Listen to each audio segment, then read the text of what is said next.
Hôm nay, người chủ đất mới lại đến nhà Sakina.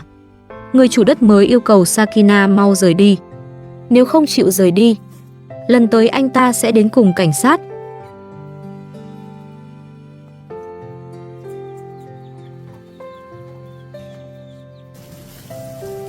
Sinh tồn tự nhiên review, hãy đăng ký và theo dõi chúng tôi. Đây là động lực to lớn để chúng tôi tạo ra những video thật ý nghĩa gửi đến người xem. Chân thành cảm ơn. Hôm nay, khi nhiếp ảnh gia đến nhà Sakina, một ngày mới đã bắt đầu trong căn nhà nhỏ quen thuộc. Sakina đang cắt từng nắm cỏ để mang cho đàn gà ăn và cố gắng giữ cho căn nhà nhỏ luôn gọn gàng giữa hàng loạt khó khăn chưa biết bao giờ mới kết thúc. Hakan vẫn quanh quẩn bên cạnh mẹ. Cậu bé thấy Sakina đang làm việc thì cứ tiến lại gần, khiến cô vừa làm vừa phải để mắt đến con. Sakina nhìn Hakan rồi dịu dàng nói: "Chào con yêu. Sao con cứ làm phiền mẹ vậy?" Dù miệng trách, giọng Sakina vẫn đầy yêu thương. Chỉ cần Hakan vẫn khỏe mạnh và ở trong tầm mắt mình, với Sakina như vậy đã là một sự bình yên rất lớn. Một lát sau, Sakina quay sang nhiếp ảnh gia: "Anh gọi Zoya lại đây giúp tôi." Rồi cô cất tiếng gọi: "Zoya, lại đây cho gà ăn." Cô vừa quan sát con vừa hỏi: "Có chuyện gì không ổn à?" Sau đó, Sakina tiếp tục công việc. Trong căn nhà này, các con cũng dần được mẹ giao cho những việc nhỏ.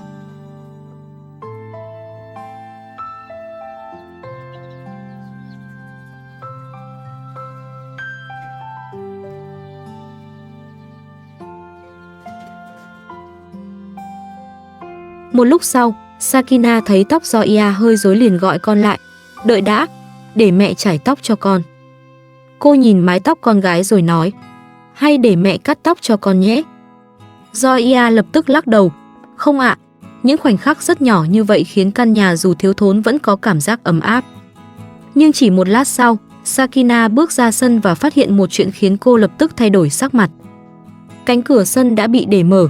Cô gọi: "Zoya, sao con ra ngoài mà không đóng cửa sân lại?" Sakina bước nhanh ra khu vườn.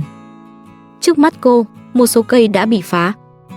Cô buồn bã nói: "Đàn cừu vào phá khu vườn rồi. Con nhìn này."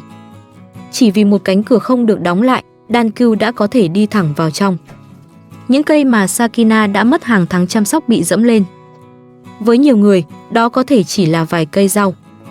Nhưng với Sakina, mỗi gốc cây đều là thực phẩm cho cả gia đình. Là công sức cô bỏ ra từng ngày.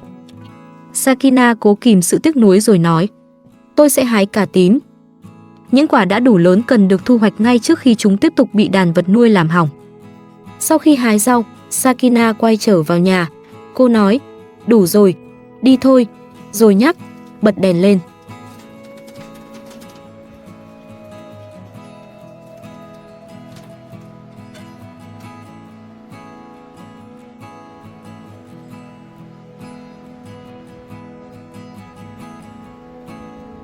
Hakan lại tiến đến gần những món đồ trên nền nhà. Sakina lập tức nói: "Đừng chạm vào." Cậu bé vẫn tiếp tục tò mò. Cô phải nhắc thêm: "Con yêu, đừng chạm vào." Sau đó, Sakina thấy các con lấy vỏ cà tím ăn. Cô nói: "Vứt vỏ cà tím đi." Những việc tưởng như vụn vặt cứ nối tiếp nhau. Sakina chưa bao giờ thật sự được ngồi yên.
Một lát sau, cô lại bước ra khu vườn.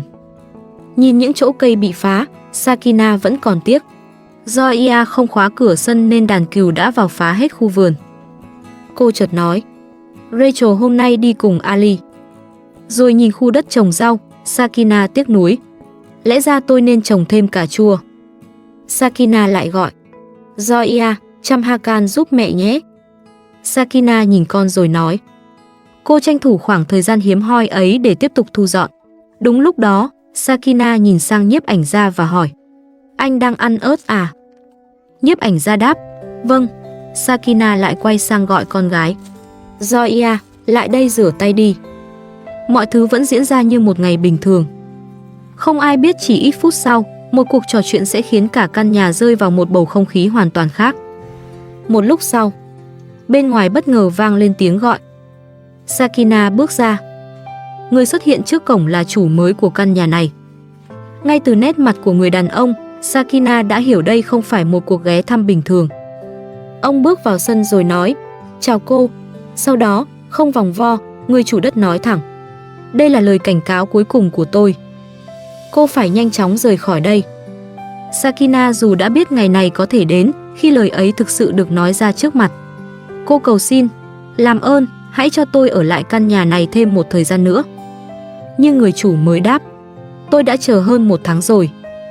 Tại sao cô vẫn chưa dọn khỏi đây?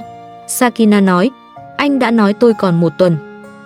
Người chủ xác nhận, đúng, nhưng hãy nhớ, nếu đến tuần sau cô vẫn chưa dọn đi, tôi sẽ đến cùng cảnh sát. Lần này không còn là một lời nhắc nhở nhẹ nhàng. Người chủ còn nói, nếu cô bắt đầu xây nhà từ 2 tháng trước, chi phí đã thấp hơn bây giờ rất nhiều. Sakina nói, người gây ra tất cả những chuyện này là Karim. Chính Karim đã bán căn nhà của tôi. Nhưng người chủ đất không muốn can dự vào câu chuyện đó. Ông đáp, tôi không liên quan đến chuyện giữa cô và Karim. Cô phải rời khỏi căn nhà này. Ông nói tiếp, tôi đã thông cảm và cho cô thêm thời gian. Nhưng cô vẫn chưa giải quyết được. Sakina nhìn về phía các con. Cô hỏi trong tuyệt vọng, vậy tôi phải đi đâu với 3 đứa trẻ này? Hãy nhìn hoàn cảnh của tôi đi. Nhưng người chủ vẫn giữ nguyên lập trường. Hoàn cảnh của cô không liên quan đến tôi. Tuần sau cô phải dọn đi. Nếu không, tôi sẽ gọi cảnh sát. Sakina nói, tôi đã tự tay xây căn nhà này. Thật khó để tôi phải rời bỏ chính ngôi nhà của mình. Người chủ đáp, dù sao tôi cũng đã mua mảnh đất này rồi. Chuyện giữa cô với Karim không liên quan đến tôi. Hãy rời đi trước tuần sau. Sakina cố giải thích, tôi không thể xây một căn nhà mới chỉ trong 1 tuần. Người chủ nói, nhưng tôi đã thông báo với cô từ 1 tháng trước. Sakina lại hỏi, tôi phải đi đâu với 3 đứa con? Nhưng câu trả lời vẫn không thay đổi. Người chủ nói, tôi đã cảnh báo cô rồi. Hoàn cảnh của cô không phải vấn đề của tôi. Ông nhấn mạnh, tôi đã mua mảnh đất này. Nhưng điều khiến Sakina đau nhất vẫn là quyền sở hữu căn nhà. Cô nói, ngôi nhà này được xây bằng tiền của tôi. Người chủ chỉ đáp, tôi sẽ đi. Nhưng tuần sau cô phải rời khỏi đây. Tôi đã mua mảnh đất này. Cô còn 7 ngày. Rồi ông đưa ra một phương án. Nếu cần thì hãy vay tiền và thuê một căn nhà khác.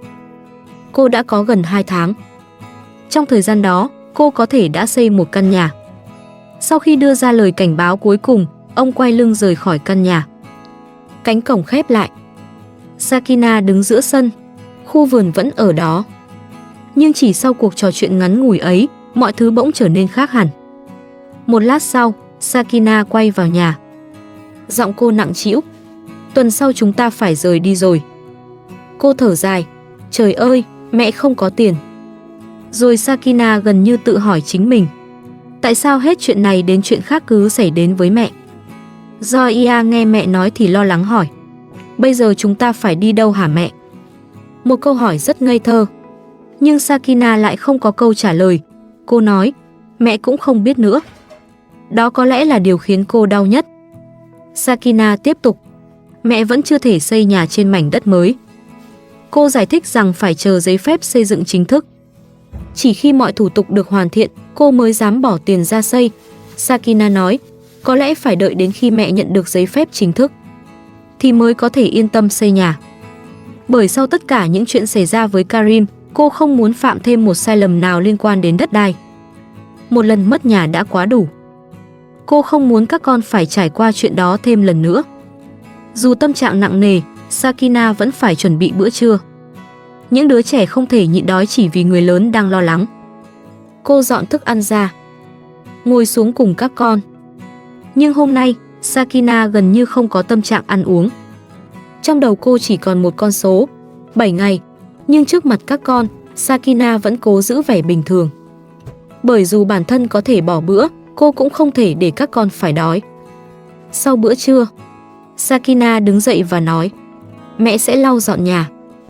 Hakan lại đi theo. Cô nhắc, Hakan, ngồi xuống đi, con yêu. Zoya thấy mẹ mệt cũng bước tới phụ. Cô bé giúp lấy máy hút bụi và cùng mẹ dọn lại căn nhà. Nhưng trong lòng Sakina, có lẽ một câu hỏi vẫn không ngừng xuất hiện. Tại sao mình lại phải lau dọn một căn nhà mà chỉ vài ngày nữa có thể phải rời bỏ? Có lẽ bởi đây vẫn là nhà của cô trong hôm nay. Và chừng nào các con còn đang ở đây, Sakina vẫn muốn chúng được sống trong một không gian sạch sẽ. Sau khi dọn xong một phần, cô tiếp tục mang máy hút bụi sang chỗ khác. Sakina không ngồi yên. Càng lo lắng, cô dường như càng làm việc nhiều hơn. Đó là cách cô giữ cho bản thân không bị chìm vào những suy nghĩ tiêu cực. Một lúc sau, Sakina lại bước ra khu vườn. Zoya vẫn đang đi chân trần. Sakina lập tức nhắc, Zoya, mang đôi giày sạch vào nhé. Dù trong lòng đang hỗn loạn, cô vẫn không ngừng quan tâm đến từng việc nhỏ nhất. Thấy Zoya tiến gần một con bướm, Sakina nói, đừng làm hại con bướm. Rồi cô tiếp tục, nếu có quần áo bẩn thì mang lại đây. Cuộc sống vẫn phải tiếp tục. Không ai có thể dừng tất cả chỉ vì thời hạn 7 ngày đang đến gần. Sakina chợt hỏi, con đã giặt quần áo của Rachel chưa? Zoya đáp, rồi ạ. Chỉ một câu trả lời nhỏ khiến Sakina phần nào nhẹ lòng. Ít nhất Zoya đã biết phụ mẹ. Cô bé biết mẹ đang có rất nhiều việc phải làm. Một ngày nữa lại trôi qua trong căn nhà nhỏ.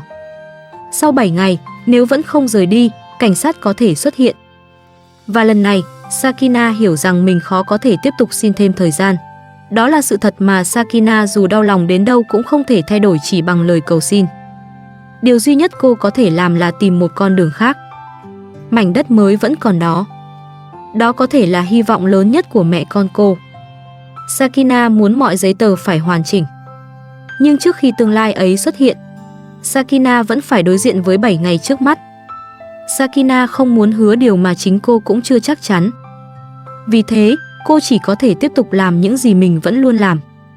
Nhưng Sakina hiểu, mỗi ngày từ bây giờ đều có thể là một trong những ngày cuối cùng của mẹ con cô tại nơi này.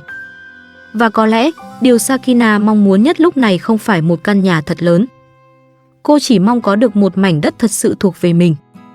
Một căn nhà mà không ai có thể bước vào và nói, tuần sau cô phải rời đi.